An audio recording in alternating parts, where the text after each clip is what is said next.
Okay, so thank you everybody for coming to our workshop today on methods for teaching adults. Just want to talk about a couple of things. Just we try to do these things every few months, so we can continue to give our tutors more training and new ideas, and hopefully learn some new skills so that you can be a better tutor.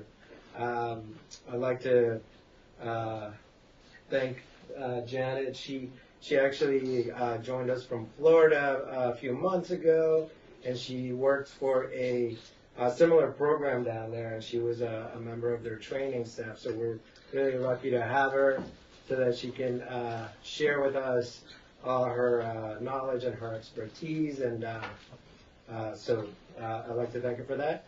A couple of things. I just want everybody, if you don't know, we have this website called ELLI.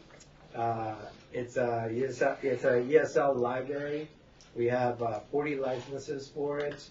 If you're interested in using it, just send me an email, and I can give you login information. You can check it out, see if it's something that you'd like to use. We now on our website have a schedule of events that are coming up throughout the year. So if you go to our website, there's a bunch of different things that are scheduled for 2026. And I also want to remind people that if you're interested, the Norman Rockwell Museum is allowing tutors and learners to go to the museum for free, and they have a booklet that they created for us, so that you can either kind of work on it beforehand or do it once you go there. But it's free, and it's definitely worthwhile. I think it's just through March. It's through we extended it through May. Yeah. Oh, wow. So we're hoping that I know Lucy went, so that's good. What was lovely, I wasn't able to really use that much of the educational resources because we also brought my learner's daughter and her niece. But oh my goodness, what a wonderful experience it was for all of them, and there were some hands-on activities for them to do. So it was absolutely worth it. So please take advantage of it. And now I'm just gonna hand it up to Janet Demers, and she will do the presentation. Hi everybody, I'm glad you didn't get spring fever today and decide to poke around in your garden or something. So as Miguel said, I was in Florida for the past 13 years, but I was born and raised in Massachusetts, the eastern part, and then in the Northampton area. I taught in Chesterfield, one of the hill towns, and then I taught in Amherst. And when I retired and moved to Florida with my husband, I decided to try teaching adults for a change, and I found that I really enjoyed it. There's very little difference between kindergartners and adults as learners, except for the adults can tie their shoes. That's the biggest difference. I became a literacy tutor, an ESL tutor. The organization was called Literacy Council of Upper Pinellas, but LCUP for short. And during my tenure there, I tutored individuals, taught classes, and also began helping with the tutor training.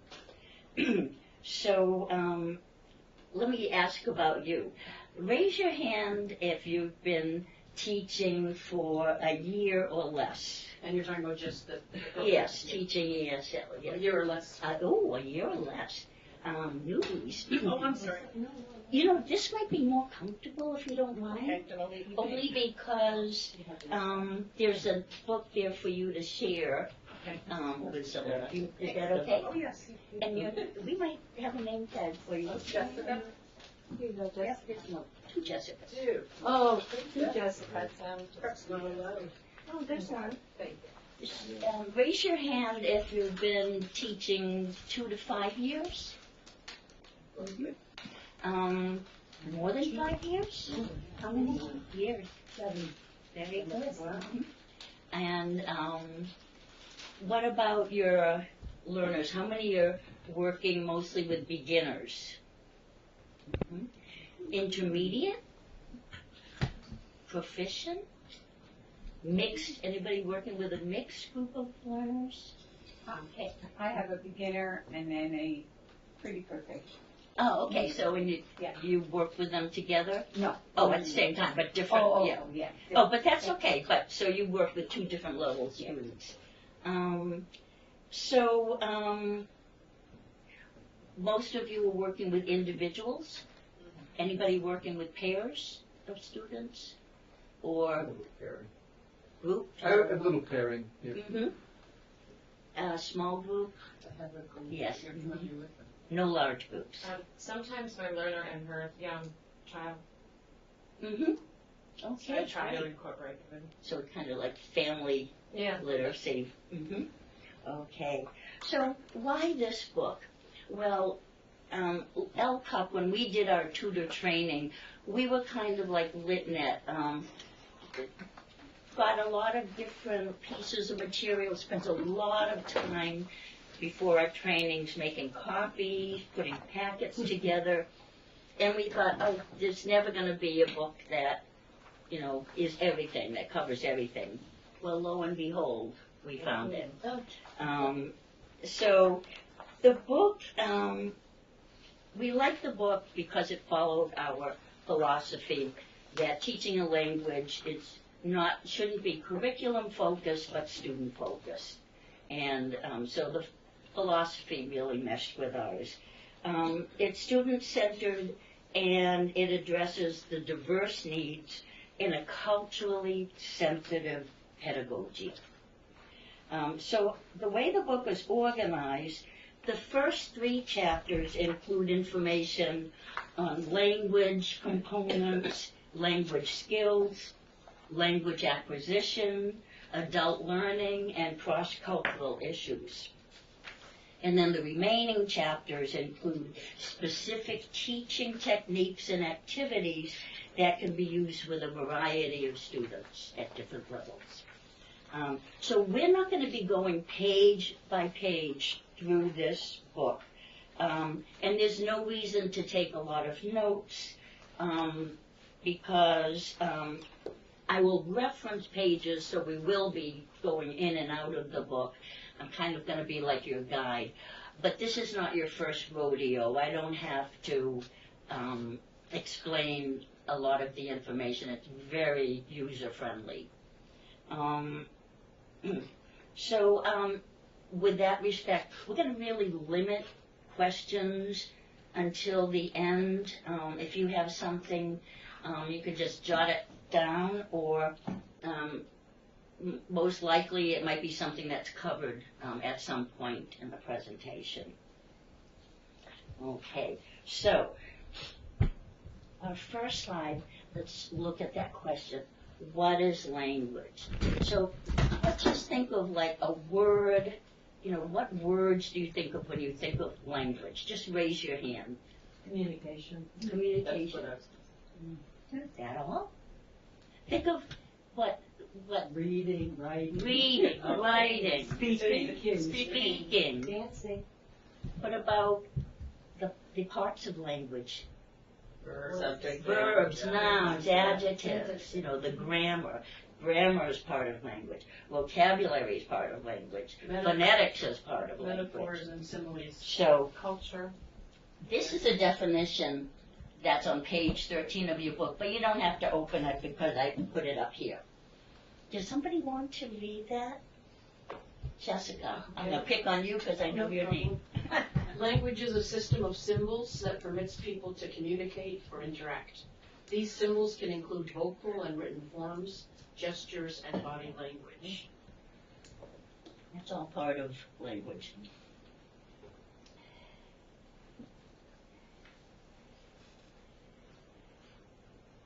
So, what are the basic components of language? Well, all languages have a sound system or phonetics, except for American Sign Language. All languages have a vocabulary that's unique to that language.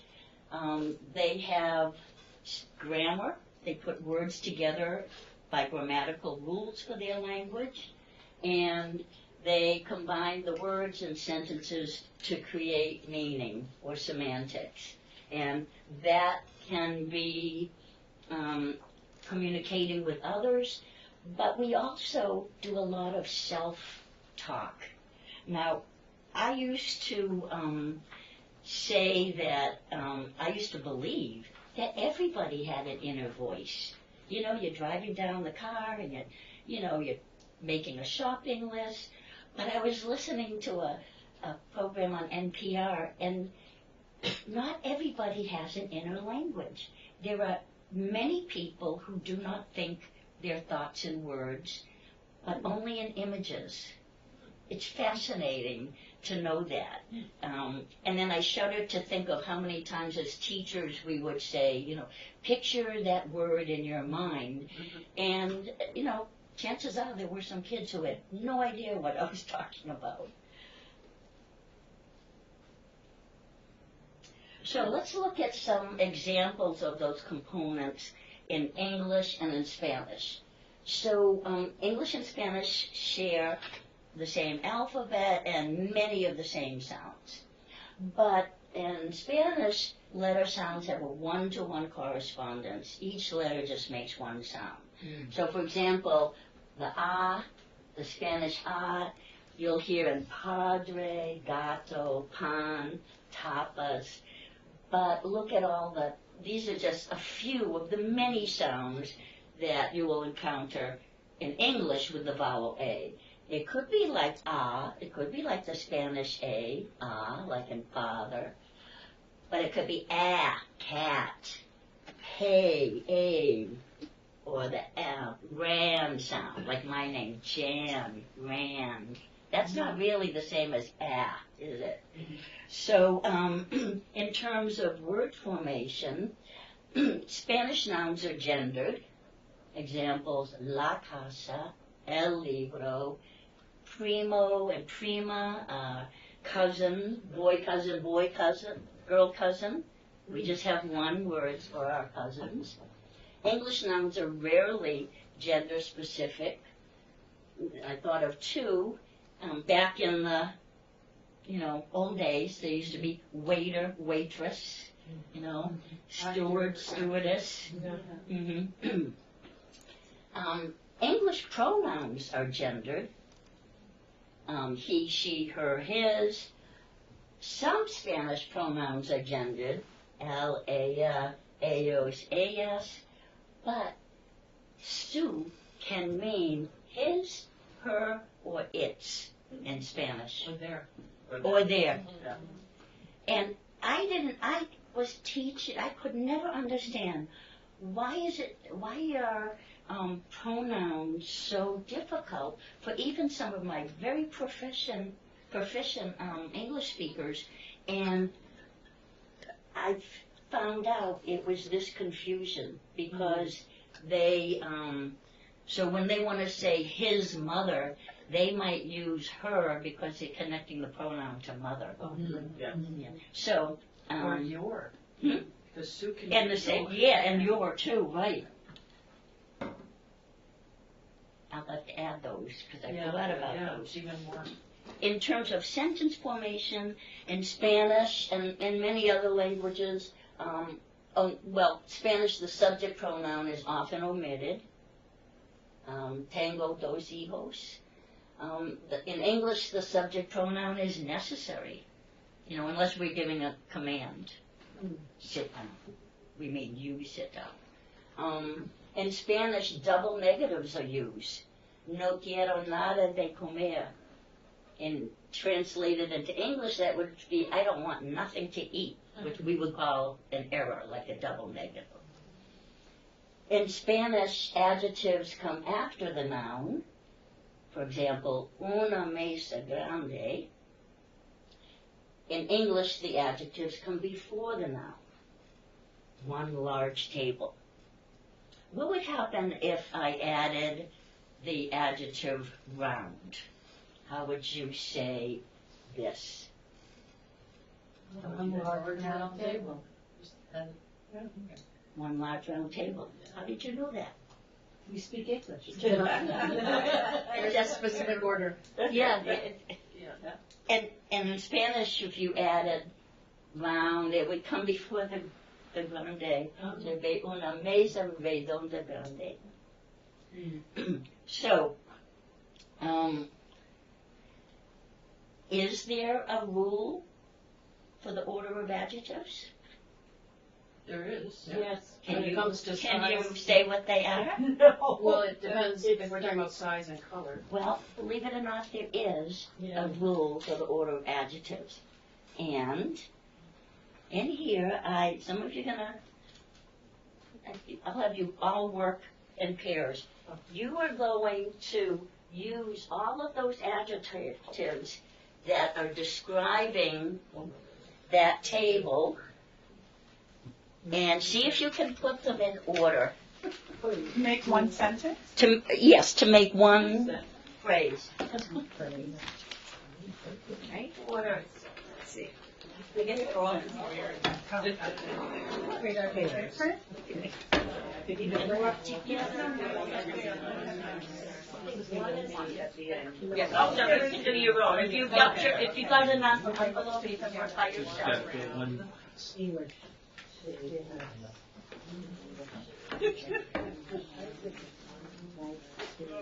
Say too many.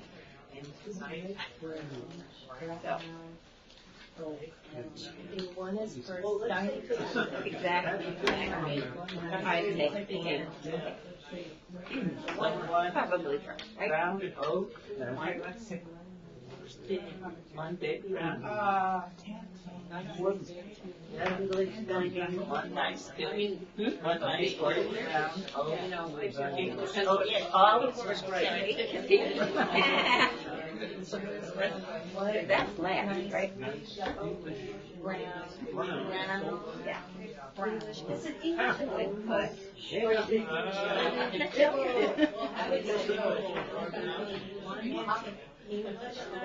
or Yeah. Sounds English oak.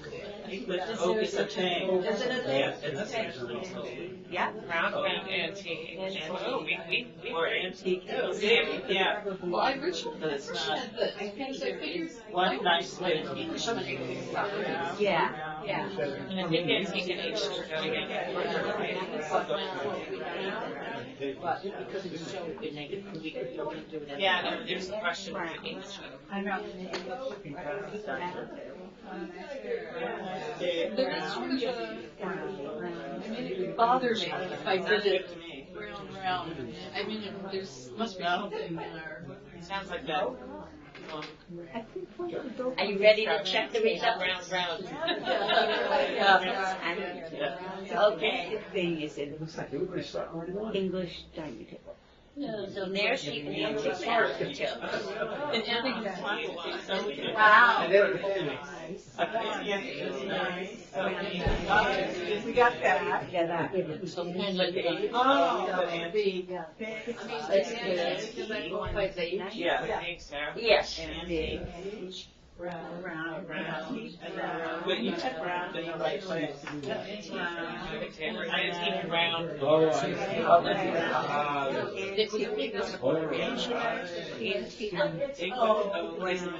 Because it can be. What's the quantity? One. Nice. Big. Antique round. English. Dining table. How many people want it? Most of the Yeah. Were you surprised that you were able to get as many in order. Yeah. Did you get that?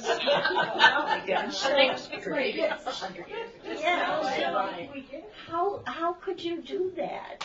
We grew up. Well, yes, it's intuitive. Breathing It's just intuitive. You know, Yeah, even kindergartners know a red little wagon is not the way you say it. Right. So the purpose is not that I would expect you to do anything like this with your students, But it's just interesting. but Yeah. it's just to show how intuitive language is. So if you just scoop those up and put those back. There, in, there is Yeah. a little exercise, right? Color and blue. Yes, In English for everyone. yes, and I It's done, and yes, an order of 2 or 3, because yeah, just a couple. we'll never, you Yeah. rarely, if ever, would come, No, would come across, you know, so many. Just you put them in the middle when you're done. Yeah. can we go back to Sure. Oh, okay. Remember, I'm happy to send you the Isn't PowerPoint it if in you the, have all the a stuff in the library? way of It's not looking Bluetooth at it. boxes. Yeah. Right over there. Thank Yeah, right across the street from Adams Community Den. So to get back to What are you gonna do there? the different parts of Okay. language, we looked at the phonics, we looked at the words, we looked at, now we're going to look at the meaning. So both Spanish and English have words that have no direct translation between them. Spanish has the wonderful word la sobremesa. Do you know what that is? Do you know what it is? It's the time after you finish a meal when you're just sitting and talking. Oh, Isn't that fun? that's because Americans don't do that. There's no yeah. Day before yesterday. The day before yesterday. We have to say the day before yesterday. You know, it takes 4 words. They have 1 word for that. Anteayer. Estrella. I love that word. I love that And word. I it just has learned no that. Why don't translation. you say what it It's is? when you, if you were wearing something for the first time, or if the show is up for the very first time, it's estrenar. Yes. To, When you debut. do something for the first Yeah. time. Yeah, like if I'm wearing, I bought a brand new dress and I'm wearing it, my friend's like, oh, estás estrenando. You're wearing that. Yeah. It's like, is that new? Yeah, Brand new. wearing it First for the time. first time, First yeah. time. Premiere. Or driving a Debut. car for the first time. Like a Here, but it could be conversation. with clothing or accessories or a In show.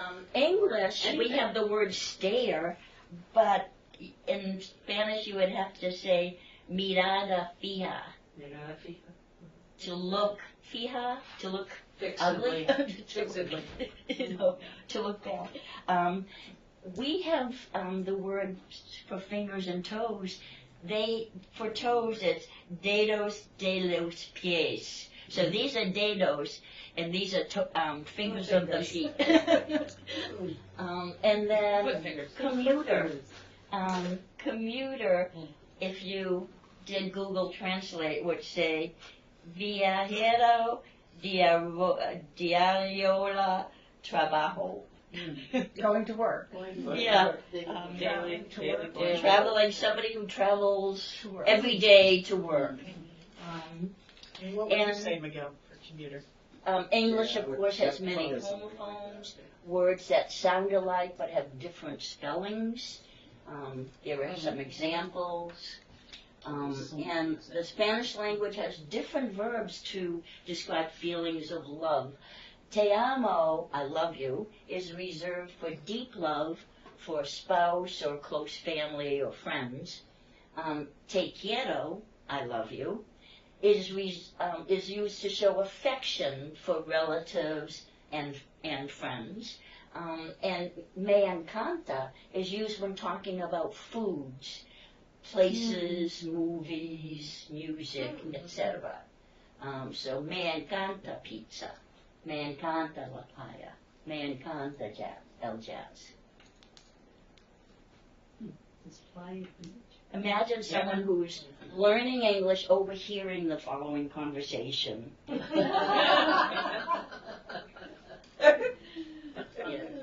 don't want to Because feel that either.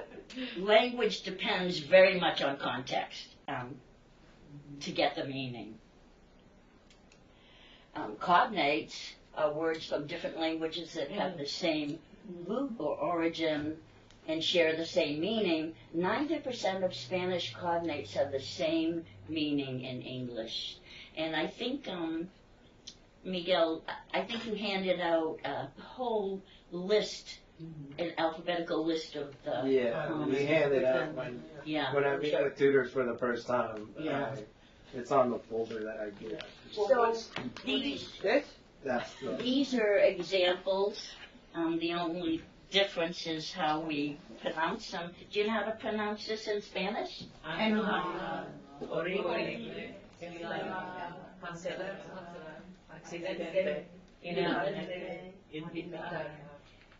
When planning lessons, it's so great when you come across the cognates. It's like, yes, a cognate.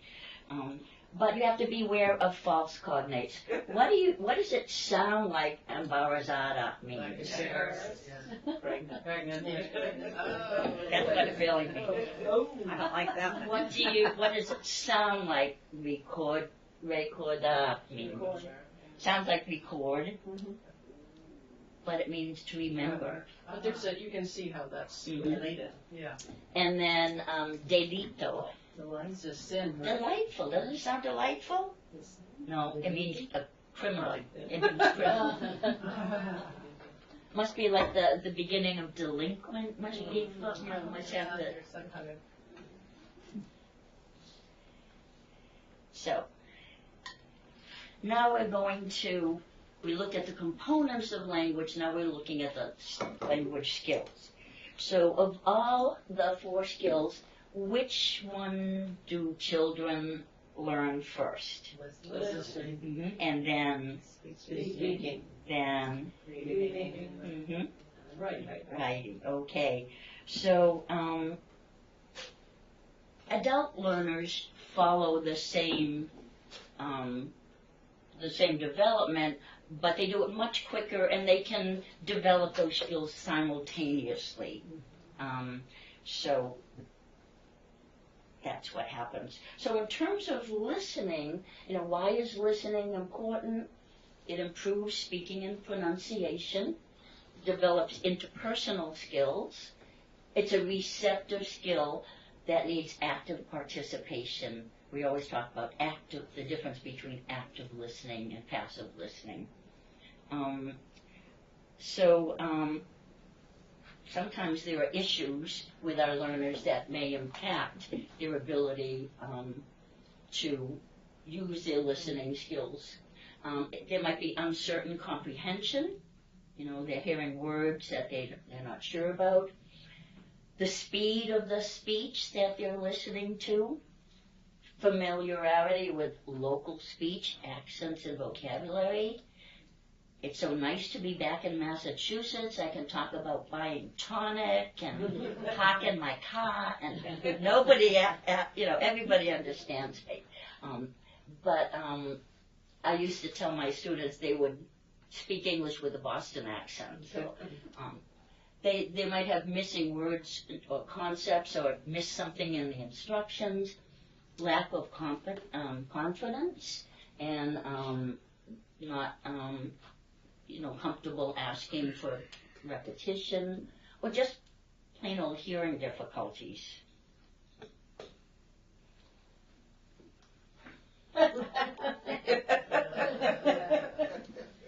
This happens even to English speakers listening. I mean, how many times do we misunderstand what somebody means because we misheard it? There's a whole bunch of memes just how funny those mishearings can be. Okay, so let's try something.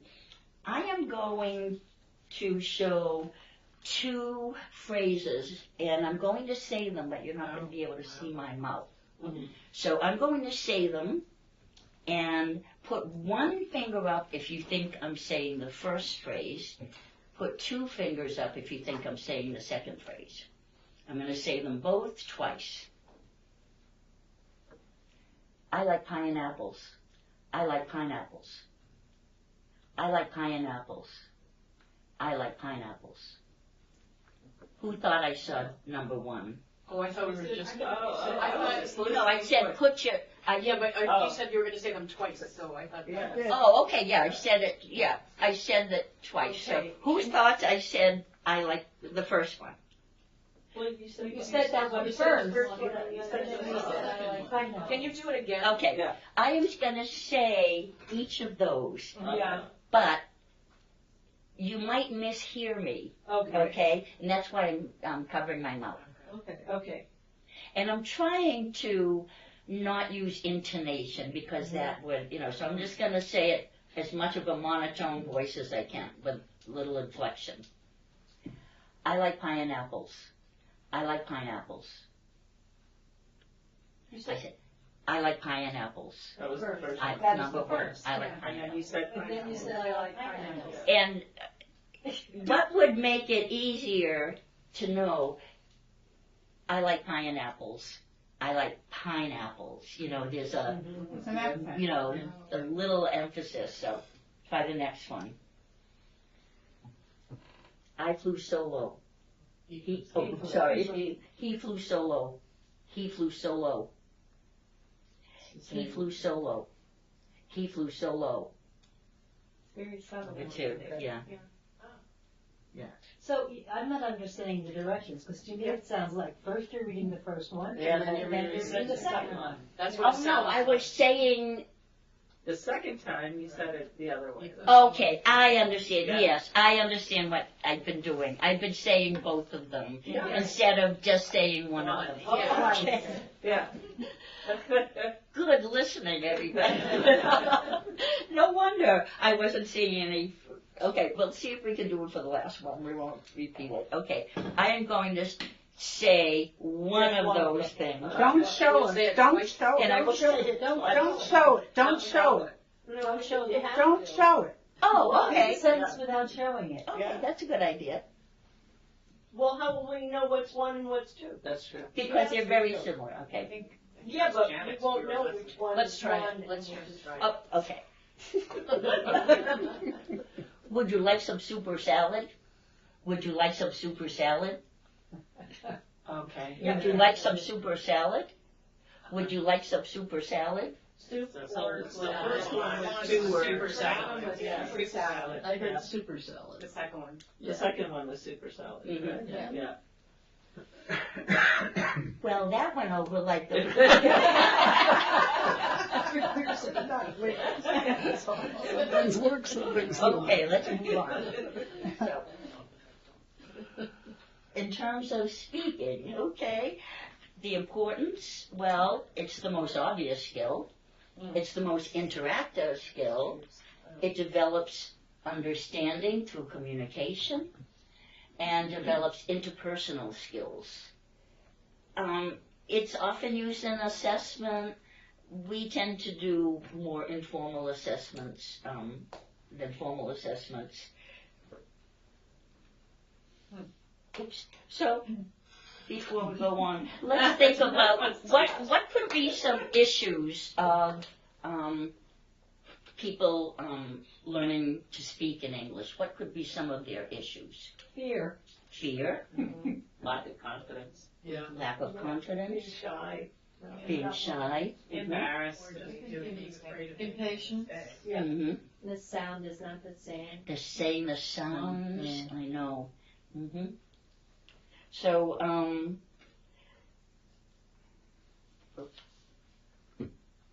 So not being able to yeah, practice. okay, so it just to remember that the primary goal of learning a language is communication.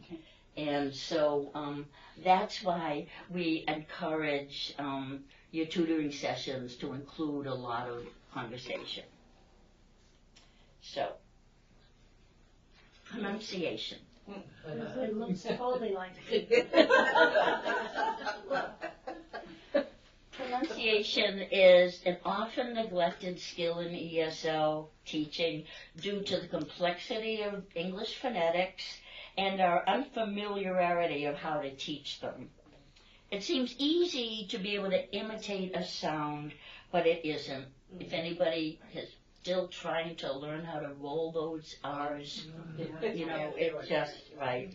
And adult ELLs have been using their native language phonetic system all their life, so it's ingrained in them. And they really have to go through retraining.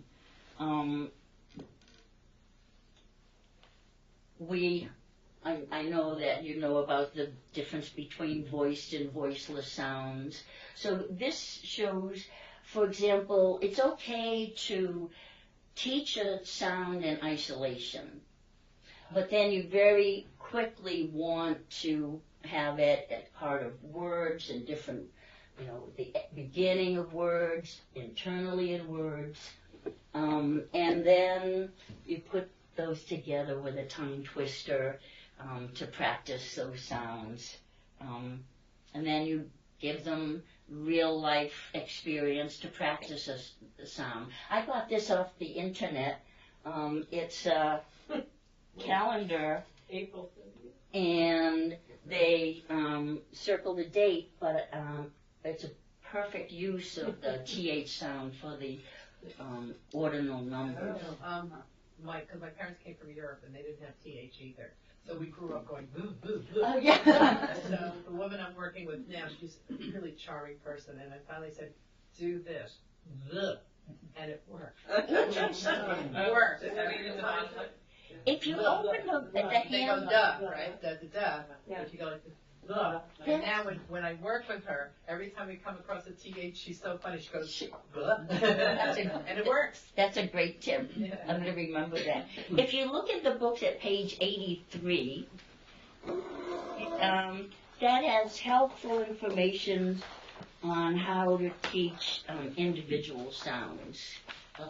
No, maybe it's going to be better. No. Even numbers for you. She took them all from the office, but we're getting copies for the people. You can use my book. Well, why don't you use mine? Just while I'm Yeah. sitting here. So it just gives you lots of useful information, how to teach individual sounds. Like I said, first in isolation, then connected to words and connected speech. Here's another instance of what makes English so hard, phonetics so hard to teach. Well, it comes from another language. The ambiguity can not only be in oral speech, but even textual ambiguity. Yeah. All right. Can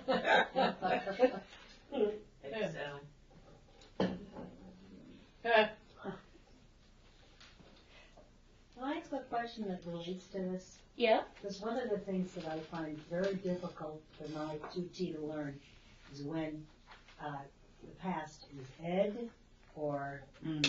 Have I got something for you? There is. Oh, yeah. Yeah, there is a rule. I have a whole PowerPoint about it. Oh, good. And I found this excellent sheet that lists all the verbs, Because it past depends tense on verbs, so they what- can practice. What word, what letter the ED follows, if it's T. It's for N. more intermediate students. So the pronunciation yes, really depends on the letter that.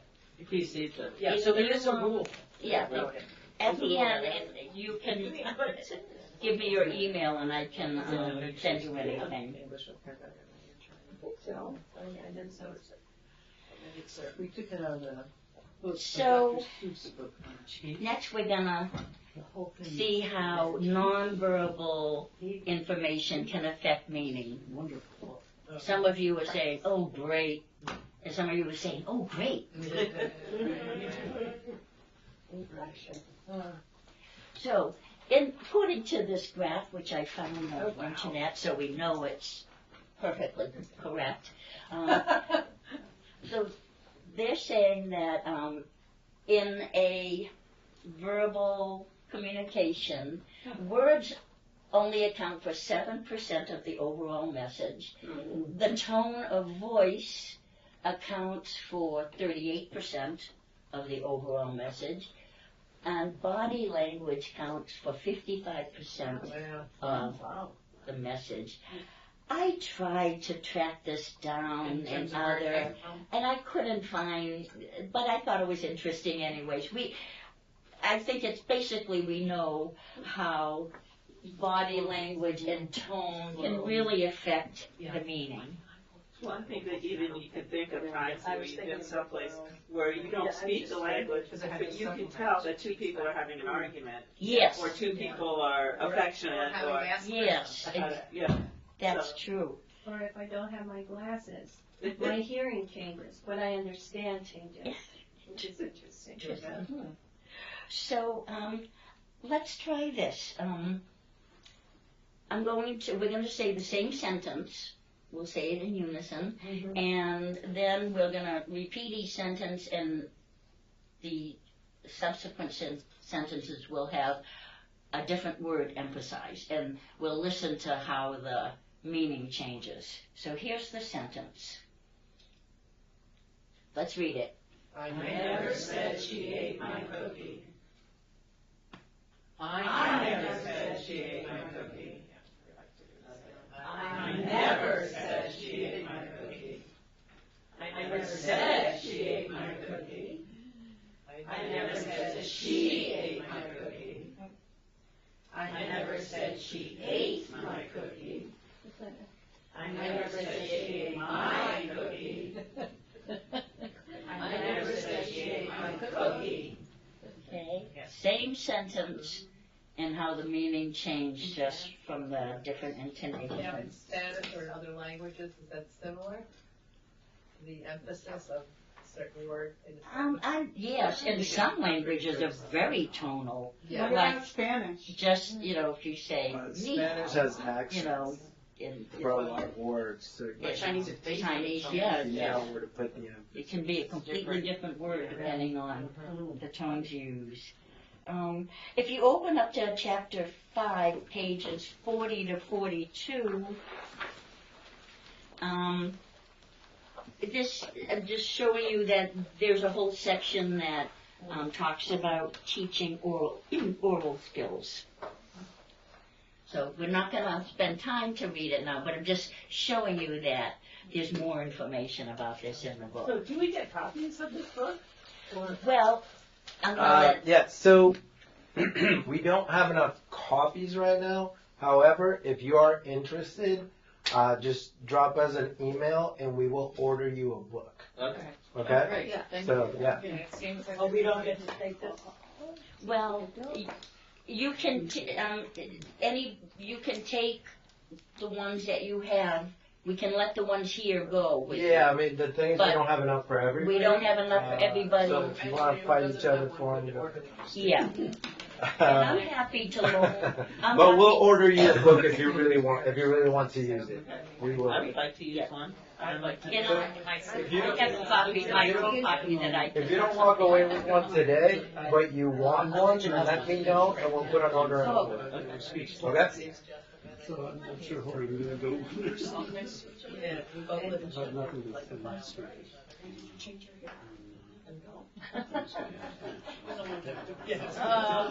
Speak French.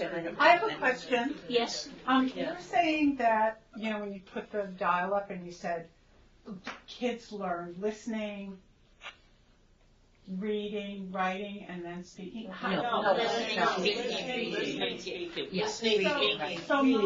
But my learner is a really good listener. She's a really good reader and a really good writer, but she's not a great speaker. But she's not a toddler. But that she's not a child. You just meant it for toddlers. Adults are very self-conscious, but many are. Yeah. And that's very common. Some of the students had academic English in their home countries, but they never really got a chance to communicate with it. Oops. So, next we're going to talk a little bit about the basic language functions. Language is developed in humans because of a need to communicate in order to survive. You know, we need each other to survive, and it's really no different now. So whenever we use language, we do so with a purpose in mind. And that determines the vocabulary we use, the gestures, the tone, and it's also a major focus of ESL instruction. You want to teach them English that they can use, functional English. So these are some of the real basic functions: exchanging information, asking for or offering assistance, expressing feelings and opinions, accomplishing tasks with others, developing relationships, and practicing social etiquette for some. So, let's see. Next activity. If you open up to page 14 in the book, That was another lesson, 14 and 40.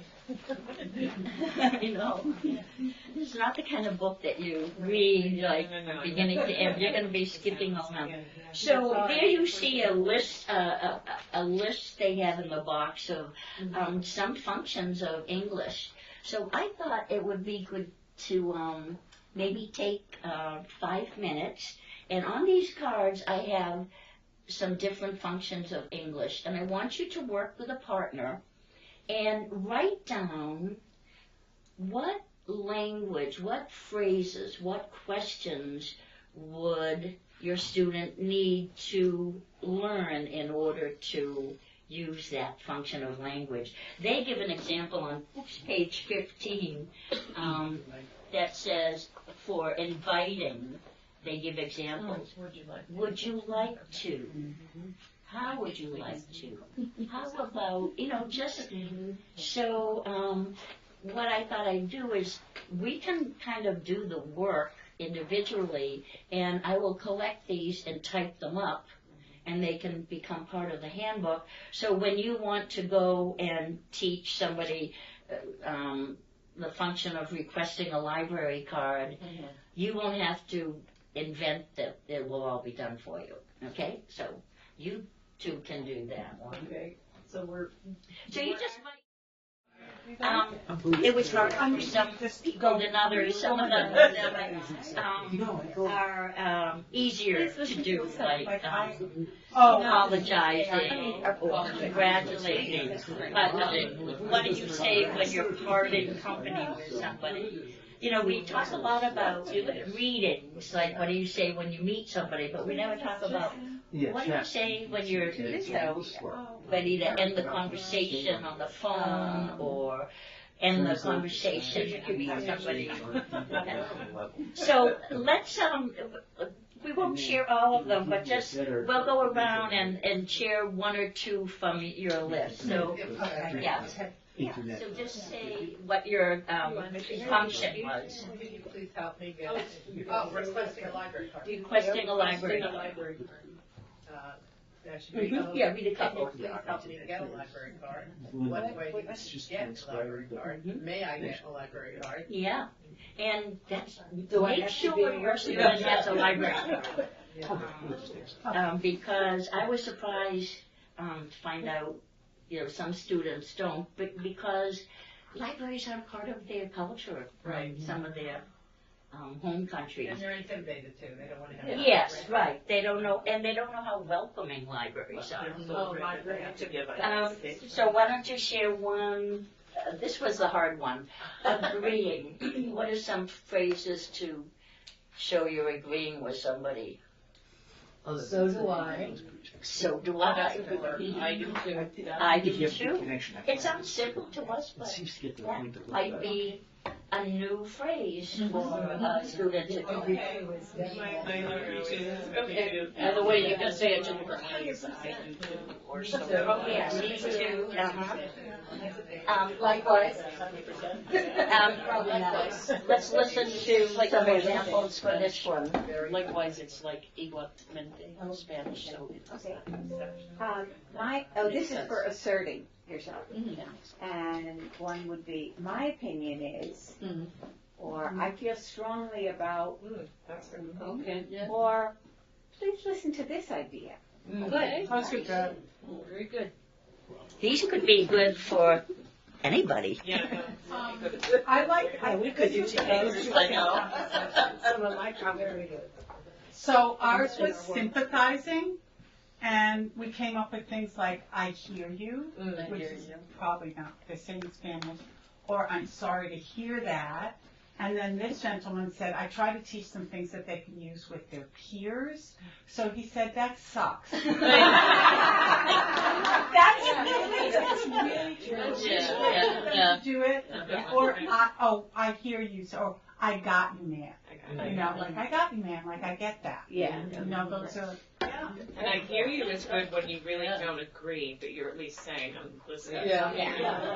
And, we got a lot on this one. We have a lot of sort of partials. Yes, If you go out, but like, Fill in the blank. fill in the blank. It's this way to go. Complimenting. You have to like, I like your whatever.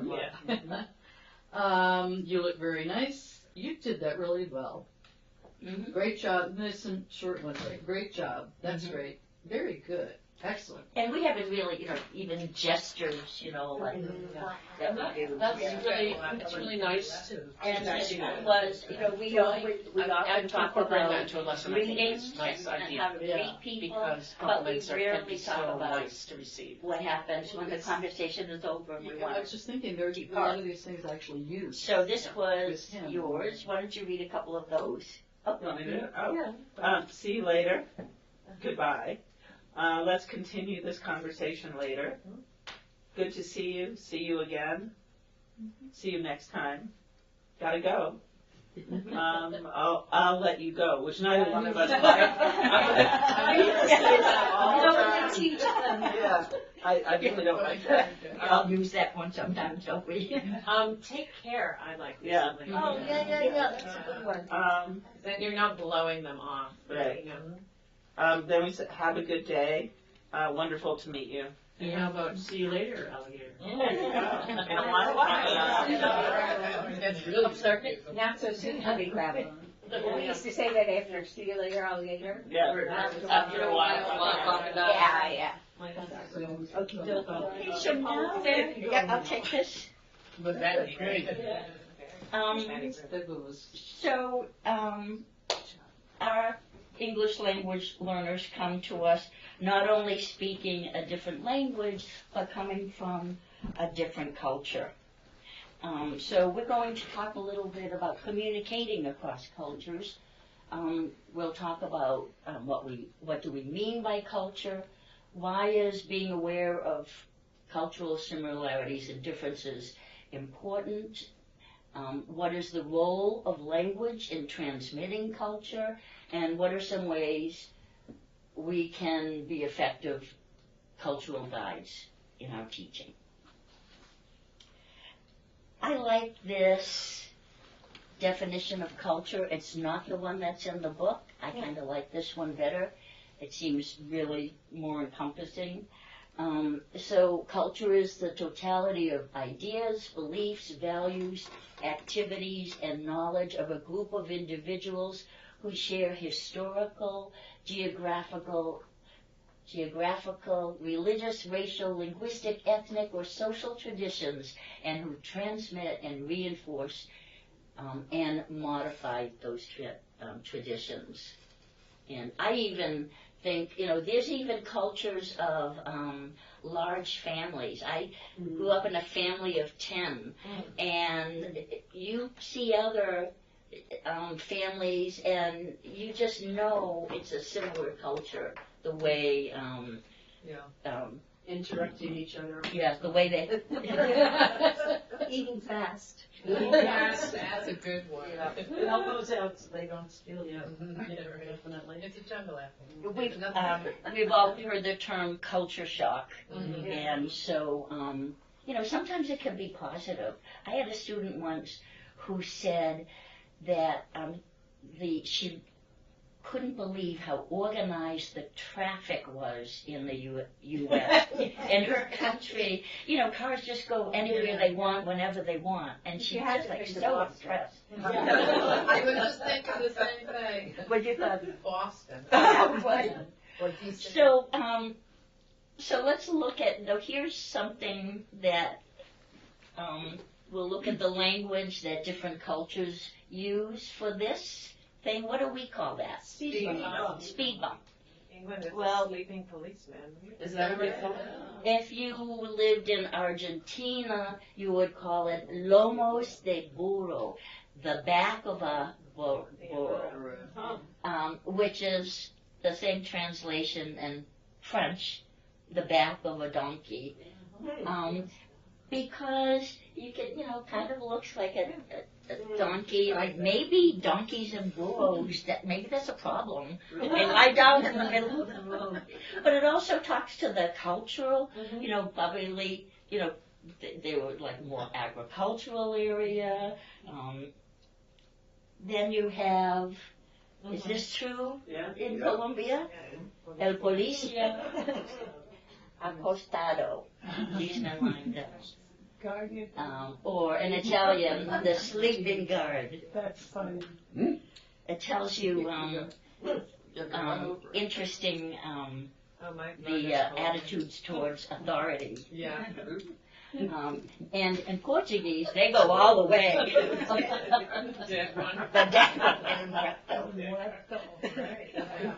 Imagine driving down the road in Puerto Rico, El Muerto. So anyway, it's kind of interesting that that we have different names from our and those names are from our cultures. This reminds me that I had a student, and when I asked him why he wanted to learn English, he said that he got a speeding ticket. And he thought that if his English was better, he could have talked the police his ticket. Because in many countries, that is, that's what they do. And I said, oh, no, you did the right thing. Pay your fine. Yeah. Or go to jail. But, that's an example. But what a great motivation. Yes, exactly. But still. So, if you open up to page 24, chapter 3, the whole chapter is on cross-cultural, I think it's called communicating across cultures. 24. So I want you to look at the cultural, the 24. Yeah, the cultural iceberg there. Hearing is not great, so. So the cultural iceberg, I've seen it in many forms. It's a good way of showing how much, how we look at culture. Above the surface, those topics are things that are evident, things that we see. So that would include food, dress, music, visual arts, drama, all those things that we can see. If you look below the surface, those are components of culture that might have there's more of a emotional load they carry, they call it. For instance, religion is a very emotional topic. Child rearing, different attitudes towards punishment. And so those are not topics to ignore, but you would introduce them only after you have built up trust with your students, before you talk about things that might be a touchy subject.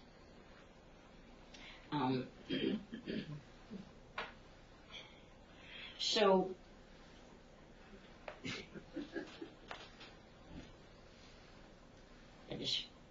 okay, so the students who come to us have diverse language abilities. They may speak English but not read or write it. They may read or write English but not speak it very well. That's very common. They may not read or write in their first language. I don't think we have very many students. No, we have a few that have come through, but the majority of our learners are literate. And Yes, most, especially in the world of internet, we're much more connected. Their first language may not use the Roman alphabet. I have that. Yes. I have that too. Or I did. Heard you. So, how can we make learning a language easier? Well, when the learner is involved in communication activities that are meaningful or real or immediate use to them. Imagine, if you will, you were having a 6-month stay in a country where you didn't know the language and there was no technology. I'll let you have a dictionary, a paper dictionary.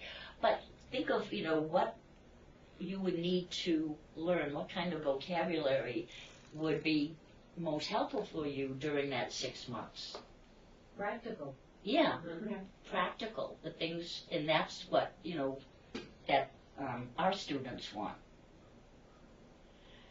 That it's easier when the emphasis is on communication, not perfection. We do this all the time when children are learning to speak. If they say, "Hi, Grandma," we don't say, "Oh no, it's Grandma." We don't correct their pronunciation. We accept approximations.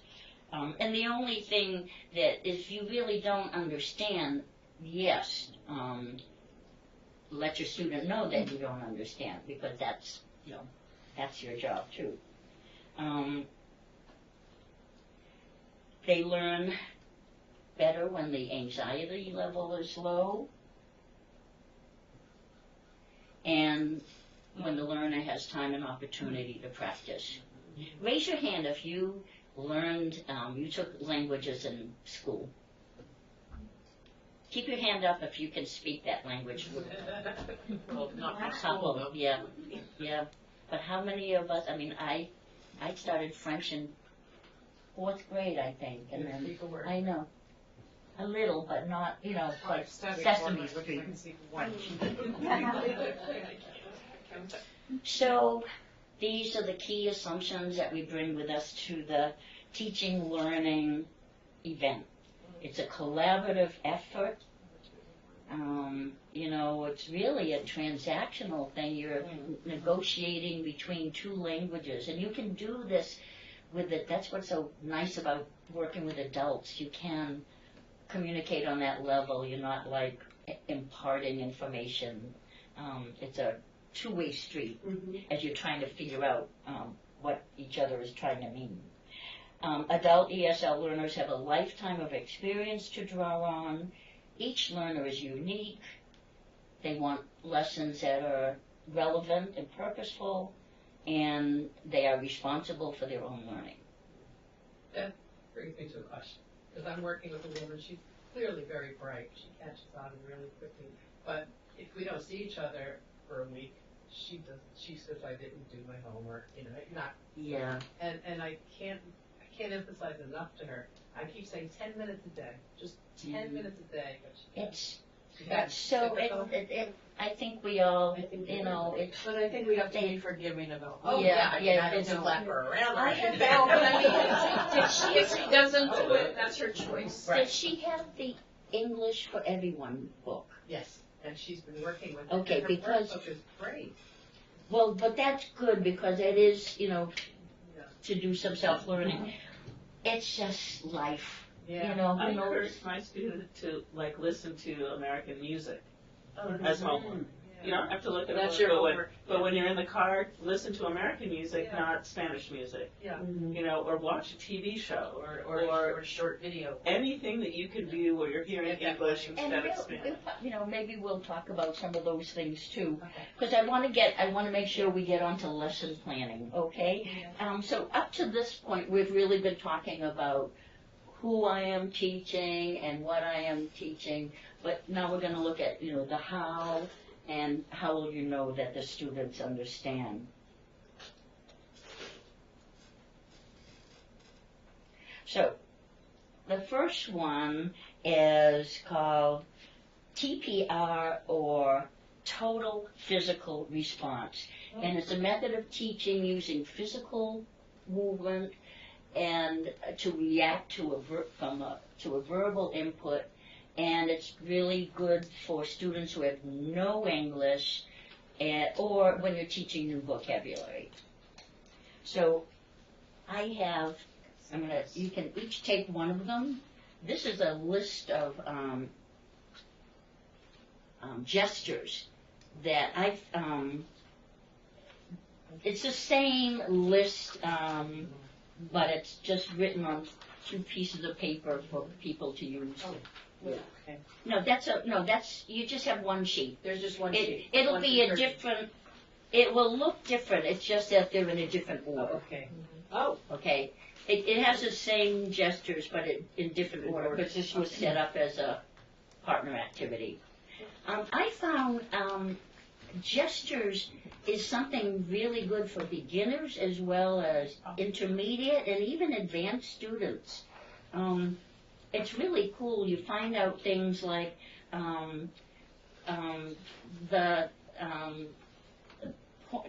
pointing, how pointing is okay, except when you're pointing at a person.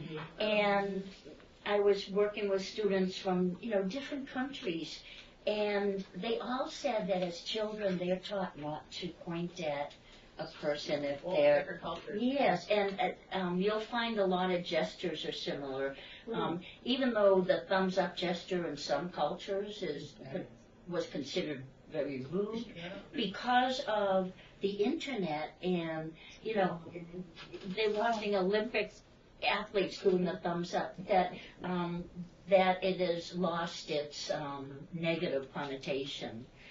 But you'll say, like, shake your fist. What do they have to know? A lot of gestures, they need to know the body parts. Right. So I found that even like advanced students, if I said shake your fist, they were like, or cross your arms. They're like looking at their arms but not sure what it meant. And then we talk about what those gestures mean. So you're suggesting teaching... Or when do you use that gesture? Yeah, so you could do a lesson class. on it. I mean, I think this would be a lot for one lesson. But Yeah. Right. Oh, yeah. You Oh, could yeah, do you would only a do... lesson just on body gestures. Yes. I was confused because there's a method of teaching languages that has gestures with TPR, it. yeah. I should have said that. Only like 5 or 6 gestures a week. So I'm going to have you take one of these and pass it. We're going to talk about teaching. I think they're for using a picture.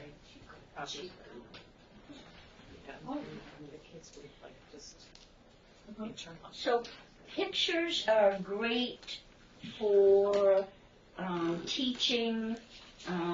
I have I start collecting pictures from magazines, or calendars sometimes have great pictures, things that I try to pick pictures that are evocative. Did everybody get a copy yet? Oh, not everybody, sorry. No, I didn't want. Okay. So there are 5 steps to using a picture for the language activity, and they go from the easiest to the one that needs no English or the least English to the one that depends on more English ability. So let's just, what are some things that you can do for a physical response to this picture? Raise your hand. What's something you could say to a student? Okay, for example, I could say, point to the bike. All right. Why is that a physical response? Point to Because they're pointing.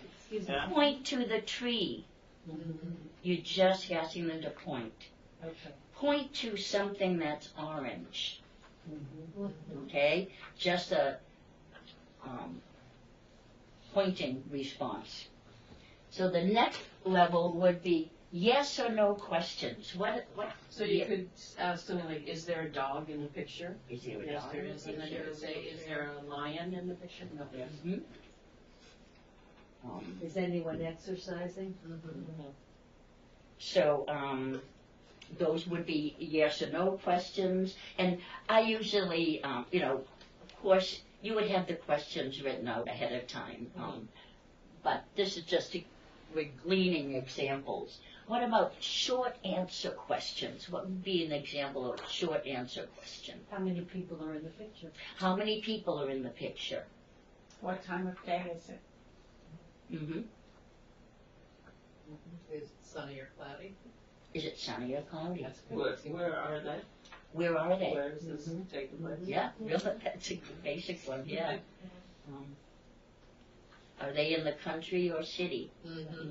Well, that would be a good yes or no question. Yeah. Okay, so you get the idea, and then what would be an example of an open-ended question? What do you see? What do you see in this picture? What do you see? Is there an activity in this picture that you like to do? Yeah, that's a good one. And, where do you think the family is going? Yeah, those are, and then what about a role play? If you were in this park, what would you be doing? Well, a role play would be a conversation. Yeah, well, So the people on the bench, yeah. the man and the woman, what are they saying? What are they saying? And you would have to, if you're only working with one student, you would have to take on one of the roles. Yeah. But if you say, had, let's go to the park. Yes, yes. Okay, let's move on.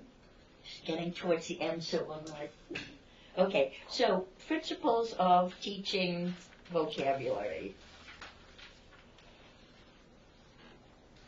How many words do you think you need to know to get by in a foreign language? 50? 100. 200? 800 to 1,000 Wow. to get by. That's not that many, really.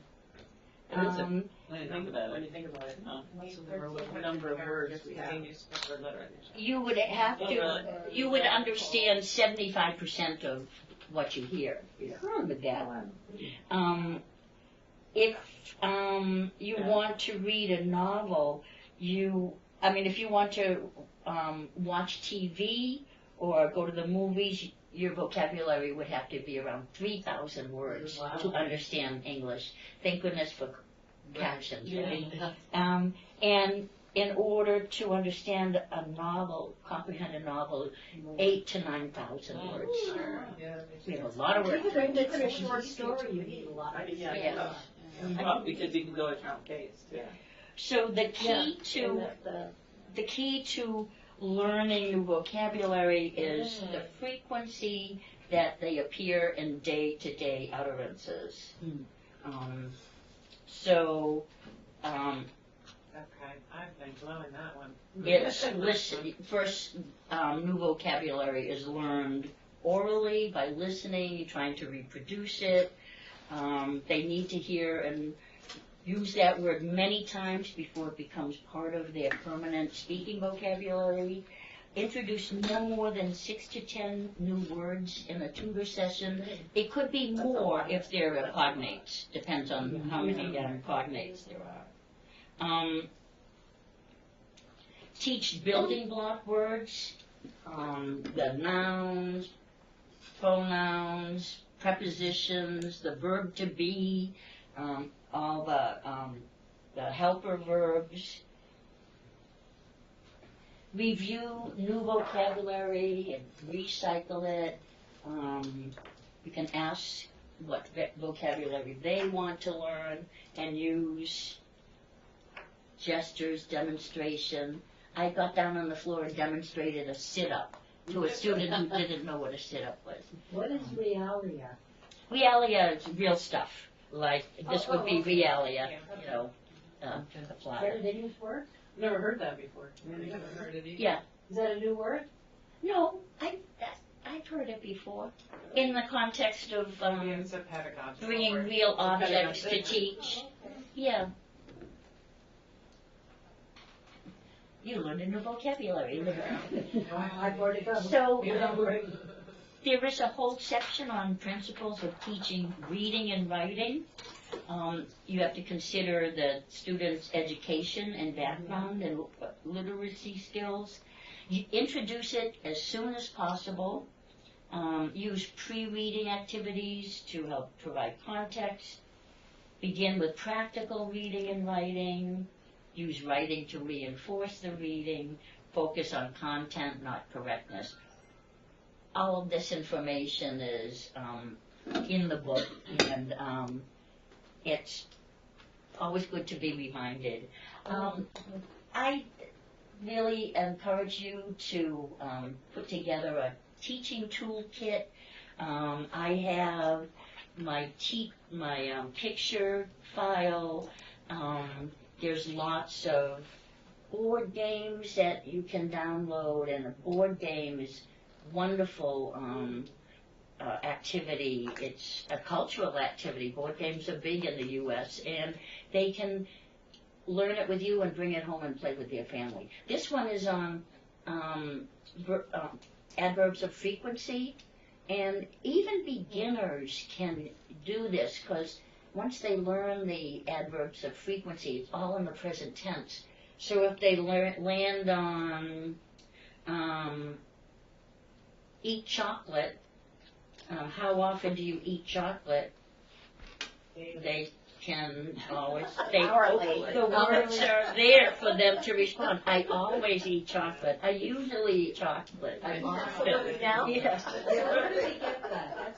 That's a good tool. Where can you share that download with it. us? I just downloaded it. There's so many board What did games. you call it? Just board game? ESL board game? You know, ESL board game? I have so many of this. I'm wondering if it would be, maybe at one of the tutor town halls, we could have like a make and take session where, you know, we can share physical. make, you know, board games, flashcards. That's a great idea. Also, if you send me stuff, I can always put it on the Yes. tutor town hall. The tutor town hall, right. And you And we can, you can download then you it from can there. go Yes. from there, and you can Yeah, download that's it. true. Yeah, I can do that, and I'll send them to you because I don't Yeah, know how to get my kid over there, Great, thank you. but, You can get a copy of this. so we actually, Yeah, I have it. I'll post it on the tutor town, on the tutor cafe. I'm sorry, tutor cafe. That's where I'll post so it. this is, the last slide, but then we have one more activity. So every tutor session should have a check-in time where you ask, is there anything new, or you follow up on something that you talked about before, a review of previous lesson, a new lesson using, do you know what that's LSRW? Listening, speaking, reading, writing. Yeah. To teach phonics, vocabulary, grammar, and comprehension. And a wrap up at the end of the session to talk about homework or other opportunities to practice. Okay.